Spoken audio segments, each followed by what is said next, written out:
Hi, this is Len with barrelsiowa.com. I'm going to show you how to winter your barrels in 4 easy steps. First step, find your diverter and disconnect the flexible pipe. Find your clamp, take your screwdriver, loosen the clamp, and take that flexible pipe off. I just put mine behind my barrel, and then you're good to go for that part.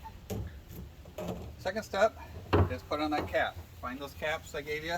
Just make sure not to lose those. Last time I told you guys put them in the garage or somewhere. Find those caps, put them on here. If you can't find a cap, let me know. I do have a trick you can do instead of the caps to put on here. So that's ready to go. Your diverter is all good, ready to go for winter. So that's diverter is ready to go. You don't have to remove that. You'll be fine for winter. I've had mine on for 4 or 5 years, this one over here.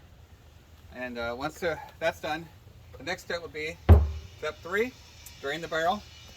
You may want to capture some water that's in your barrel. For the first water comes out into your gallon jugs. So you can put your jug down here and capture some water and fill these up.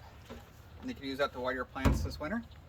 And then after you do that, I would hook a garden hose up to it and then drain it and drain it all the way out.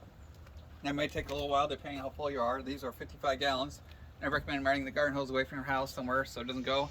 Some people like to water plants or other things. So you got annuals that water year round. I'll always keep some water and water them later in a bucket or something. So then the fourth thing I like to do, once they're drained out, you may have to tip it to get some of the water out.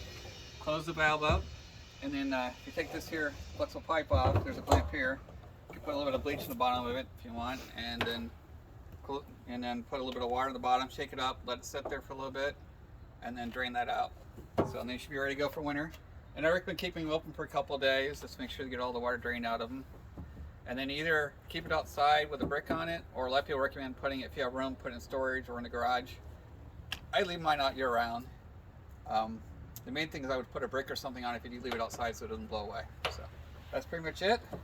Preparing your barrels for winter. This is Lynn Hamill with barrelsiowa.com.